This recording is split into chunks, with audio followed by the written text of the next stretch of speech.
by Secretary East in the Ministry of External Affairs, Sri Rudren Tandon, on Prime Minister's, I would say, a memorable visit to New Zealand. We also joined for this press briefing and the assisting Secretary East, Sri Vishwesh Negi, Joint Secretary Oceania and Indo-Pacific in the Ministry of External Affairs, and of course, our High Commissioner to New Zealand, Madam Muanpui Sayavi. With that, I invite Secretary East to make his initial remarks, after which we'll take some questions from the floor. Sir. Good evening. So, the Prime Minister's visit is actually currently ongoing. We are still in the midst of this official visit, which is taking place at the invitation of His Excellency Prime Minister Lakson. You're all aware of the broad program that the Prime Minister has, but very briefly, he arrived yesterday late evening from Melbourne, and in a very special gesture, Prime Minister Lakson received him at the airport, which was much appreciated by the Indian Prime Minister. For India, this is a very significant visit. It's the first prime ministerial visit after 40 years. The last time an Indian Prime Minister visited was in 1986. For us as an Indian Ocean country, this region is a very significant region. And New Zealand, we have always considered New Zealand to be a very significant power in this part of the world.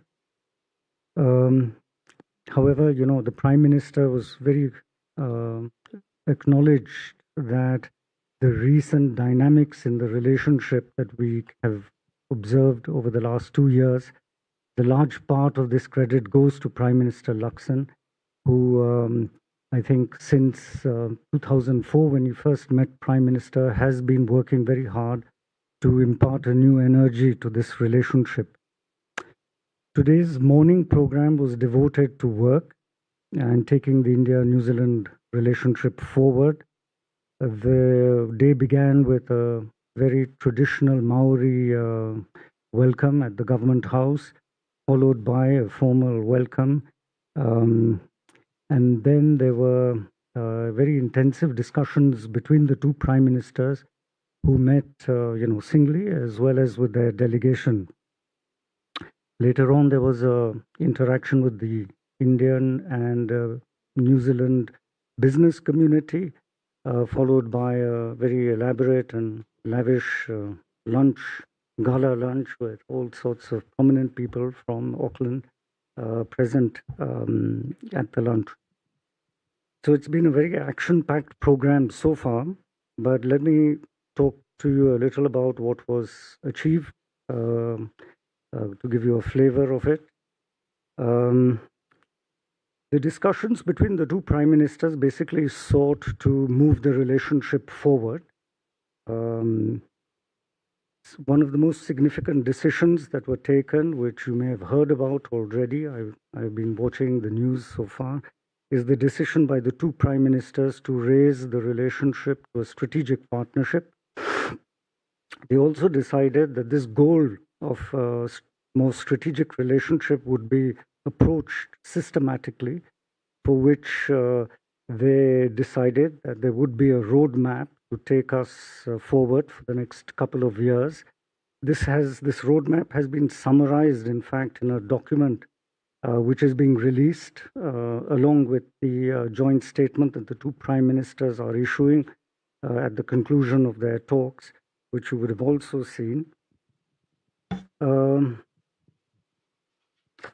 The decision to elevate the bilateral relationship to a strategic partnership is, of course, that we are intensifying ties in all tracks of our relationship, but in particular in the defense and security field and in at the political level. Broadly, what this means is that, say, if you take at intensification at the political level, there is a general decision that our foreign ministers will now meet more regularly. There will be a more systematic interaction between the two foreign offices at the senior official level. They will be fed by more specialist dialogues at the operational levels. In fact, we are signing an MOU where the conversation on counterterrorism, violent extremism, and transnational crime discussions will start and will lead to practical activities at some future date. In the defense field, a lot of work has already started since 2005 when Prime Minister Laksan visited India and a memorandum of understanding on defense cooperation was signed. In this visit, under the umbrella of that MOU, there will be a maritime cooperation arrangement that is being signed, which will provide a kind of framework within which there will be more intensive cooperation in the maritime domain. But of course, it's also going to be intensive discussions on how to take the trade and economic relationship forward. The Prime Minister had an extensive interaction with the business community today, and in fact made several suggestions as to how to take the trade and economic relationship forward. But there are also areas like sports where we intend to move forward.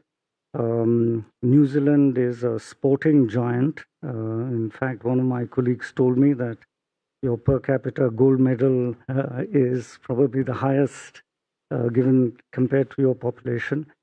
India, as you know, is going to host the Commonwealth Summit, Commonwealth Games, and we also have aspirations to host the Olympics at some stage. The Prime Minister has a domestic agenda to raise our sporting culture. We have a scheme which is called Khelo India, but basically he feels that by partnering with New Zealand, there is much that we have to learn in sports medicine, in the way sports administration, and that will be a focus in our relationship. And of course, education. There is a significant number of Indian students here. In India, we have undertaken reforms in our legislation. So now foreign campuses are opening up their establishment in India. So this is another area that we will see further intensification going forward. Several agreements that move the needle forward were signed today. Certain announcements were made. I'm not going to list them all out because there are quite a few, but those have been released as part of the press information that we have released. Since time is short, I will stop here, and if there are any questions, I'll try and answer. Okay. So we go first there. Yeah. Sir नमस्कार, मेरा नाम आरेंद्र है, मैं Doordarshan news Delhi से हूँ। मेरा सवाल है सर, एफटीओ को लेकर क्या कोई टाइमलाइन कोई फिक्स करने की बात हुई है ताकि हम जल्दी से इसको लागू कर सकें? Thank you. Okay. You can take one more, please. Here, question.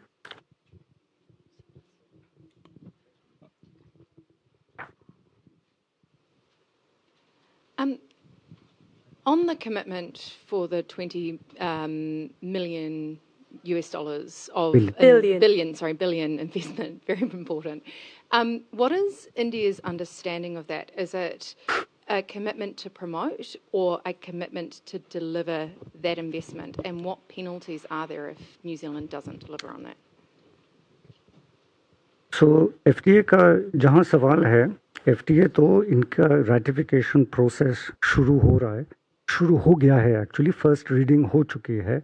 इनके सिस्टम के मुताबिक आई थिंक 3 रीडिंग्स होती है पार्लियामेंट में, उसके बाद ही रैटिफिकेशन होगी। तो कमिटमेंट तो कोई मतलब ठोस कमिटमेंट तो नहीं है, लेकिन प्रोसेस को आगे बढ़ाना है बहुत जल्दी। प्राइम मिनिस्टर लक्सन ने ये भी हमारे प्रधानमंत्री को बताया था कि एक बाईपार्टिसन सपोर्ट है इस FTA के लिए, इसलिए वो चाहते हैं कि रैटिफिकेशन प्रोसेस जल्द से जल्द हो। For you, the question was, was there any commitment on the ratification of the FTA? My response was that there's no commitment of a set date, but the process of ratification has begun. We were told that there are 3 readings in Parliament, and one has already been completed. And there is hope that this readings will proceed fast and the process will be completed sooner rather than later. We were also told that there is a lot of support for this FTA, so we don't foresee any problem. Coming to your question on the 20 billion, so the Prime Minister, in fact, spoke about this extensively. It is that there will be facilitation of this, but the real point is, and this is the point that the Prime Minister made to the business community, that there is a great opportunity opening up in India. We have a large market. We are undertaking significant structural reforms. This is not an invitation just to invest. It is an invitation for a long-term partnership with India. In fact, I'm paraphrasing what the Prime Minister had to tell. So it is really going to be facilitated. There is no specific, penalty that will follow, if that answers your question. Lomas?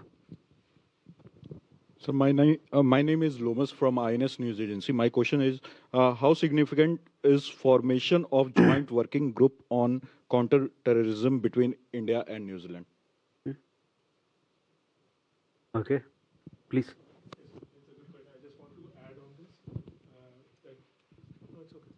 No, record. Please also introduce yourself. Yes, so my name is Gaurav. I am from Radio New Zealand. When Mr. Laksan went to India last year, PM Modi called him out and he said that his wish is that New Zealand should not be used for anti-India activities. And now we see this, and I think Mr. Modi also in his speech pointed this out, that there is a joint working group against organized crime and terrorism. So is this joint working group a response to how India sees that New Zealand has been used for anti-India activities, specifically the so-called Khalistan referendum that happened here in November 2024? Well, India's position on terrorism and violent extremism is very well known. We will constantly remind the international community that this poses, and our partners, that this poses a significant threat to peace and security all over the world. We work with partners to tackle this scourge. The joint working group that we are establishing with New Zealand is just one of the many steps. But New Zealand and India are fairly like-minded and tough on this entire issue of on terrorism and violent extremism, and the need to ensure the closest collaboration to defeat this threat. We also know that there can be no double standard when you are tackling such a grave threat. You have a question there? Hello, sir. I'm Manju Meena from Akashvani. Sir, New Zealand is a global leader, we know, in a dairy and agriculture sector is very strong. So how does India see cooperation in these sectors while safeguarding the interest of the Indian farmers and agriculture sector? Okay, yeah. Dalipa Fonseca from Business Desk. I just wanted to clarify on the US $20 billion commitment to facilitate. How closely is India going to be monitoring that over the years? Is there an expectation that the investment flowing into India will get somewhere close to that number?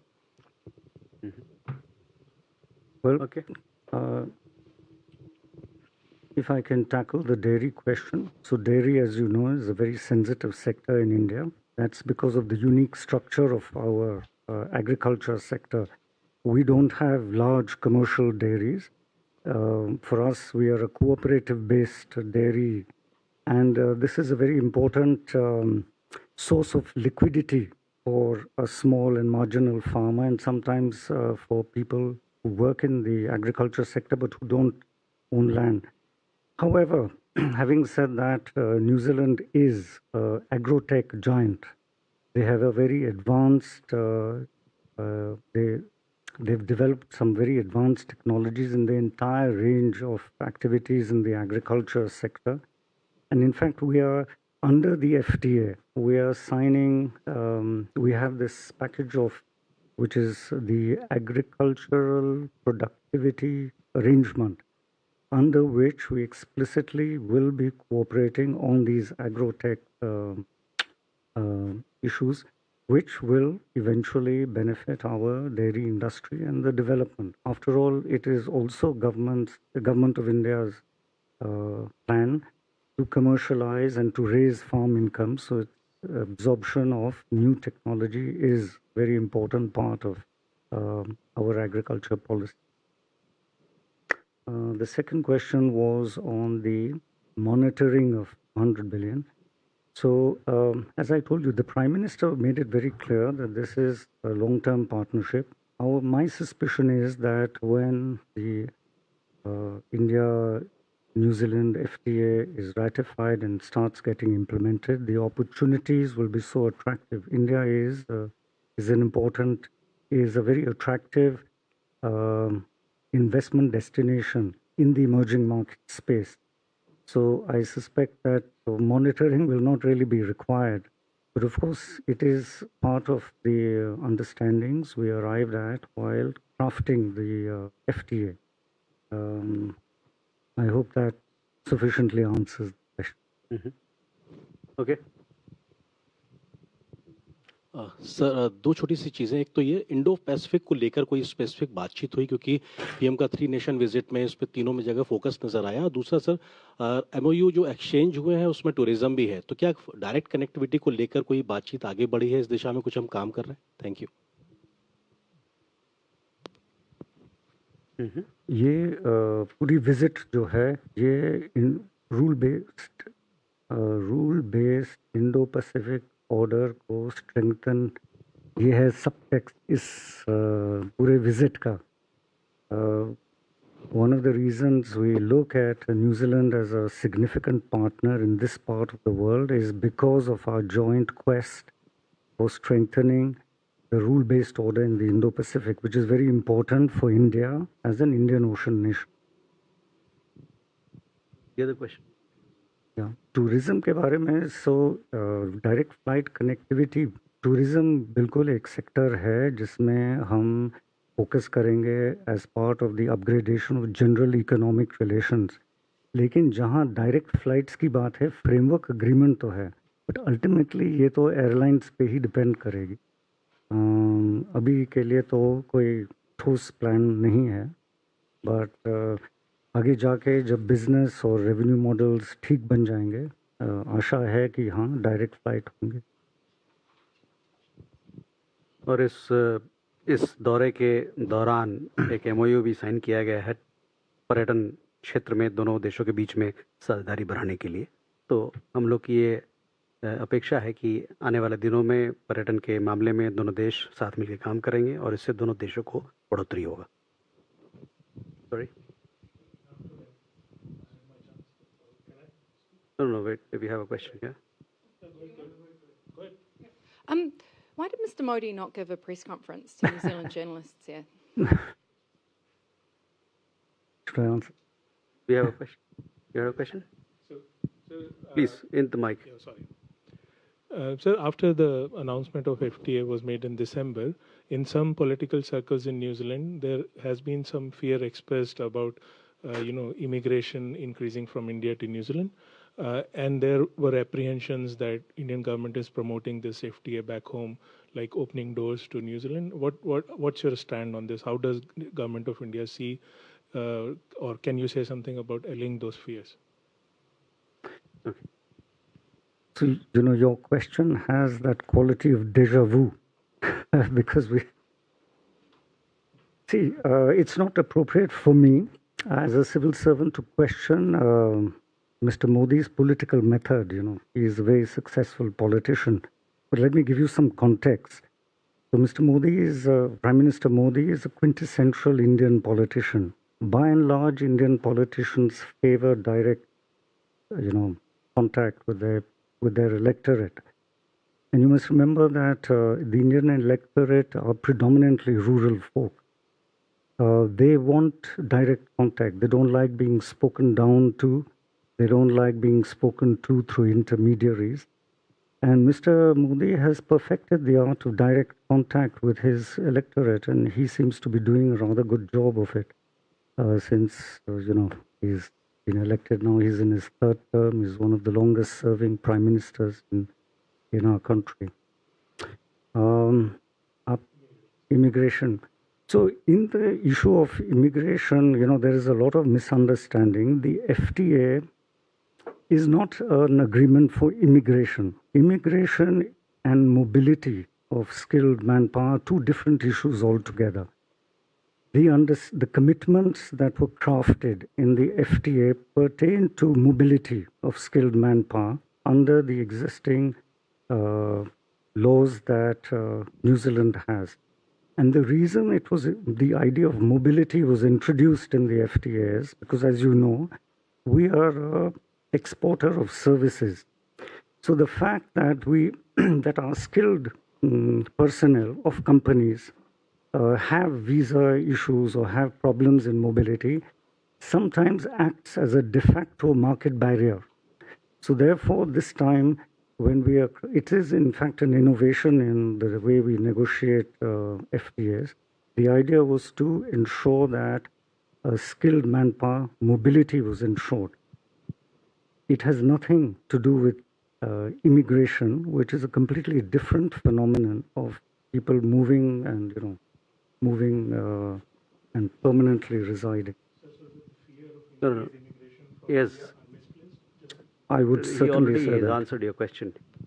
So, sir जैसे कि प्रधानमंत्री नरेंद्र मोदी यहाँ पे मातारी की festival पर आए हैं और जैसा कि उन्होंने बोला कि पिछले साल जब मिस्टर लक्सन वहाँ गए थे तब होली का पर्व था तो और जैसा कि बताया कि हम दोनों ही देशों के बीच में जो माओरी समुदाय है वो काफ़ी कुछ प्रकृति से जुड़ा हुआ है जो सतत विकास की उन्होंने बात कही है तो किस तरीके से सर ये जो एक साझी विरासत है या जो पीपल टू पीपल कॉन्टैक्ट की बात है उसको आगे बढ़ाने के बारे में किस तरीके से बातें हुई हैं sir?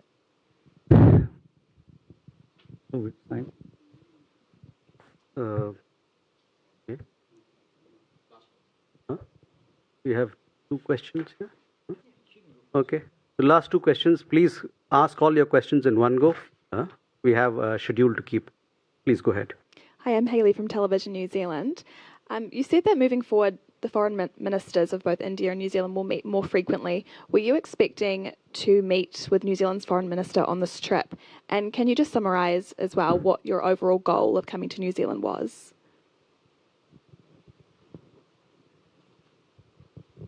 Overall.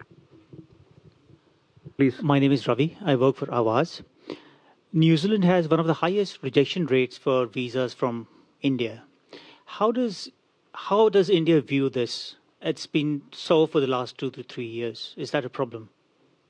Visas. Yes, the rejection of visas for Indians is one of the highest in New Zealand. Okay. So traditional medicine. Right? Traditional medicine and celebrating indigenous cultures. So people to people connect relationship. It will be an important underpinning of the relationship. One of the areas that the Prime Minister did talk about was on promoting, he did mention this New Year festival and the similarities. But one of the things we are doing this time is that we are focusing on traditional medicine. As you know, the Prime Minister has always believed that traditional medicine in a public healthcare system is a very important preventive healthcare. Like in any public healthcare system, you have prevention activities as very important part. So collaboration between New Zealand's ancient Maori culture and India's own traditional medicine is a very exciting area of cooperation and very relevant to contemporary time. So this is certainly something that the Prime Minister himself is very interested in promoting. And it is also a very exciting area for developing the relationship forward. Is this visit's overall goal? Well, India India is an Indian Ocean country, so we are very attentive to what happens in adjoining maritime zones. The Pacific is a very important maritime zone for us, and we've always considered New Zealand to be a very important power in this region, and a like-minded power. And in fact, to the credit of Prime Minister Luxon, he has been working very hard to impart this new energy to the relationship, which is now a strategic relationship, precisely because of this idea that as inhabitant of the Indian Ocean, and you as an inhabitant of the Pacific Ocean need to establish a close strategic relationship. And I think this is really the underpinning strategic or the grand idea behind us, apart from the fact that there is a significant economic dimension to this relationship. We are a large growing market. There is considerable opportunity. You are an advanced economy with advanced technology. We are always looking to forge partnerships with that. So we have a very good basis for building an exciting economic relationship. I would say largely it is that we are all working to adapt to a very rapidly changing world. And as neighbors, maritime neighbors, it's important that we both work together. On visas, the visa, this is actually a question you need to address to the New Zealand side. That's a sovereign decision in the sense that as long as our businesses can work, our students get to study, they get the exchanges as planned by the two sides are taking place. Visa decision and conferring visas is a sovereign decision that we can't really comment upon in this juncture. Okay. From the Indian government's point of view, do you see that as a problem? It's a loss of opportunity for the speed at which we can build up the relationship. But again, as I said, it's a sovereign decision, and we have to go by that sovereign decision. Mm-hmm. So with that, ladies and gentlemen, we come to the close of this press briefing. Thank you very much for your presence. Thank you.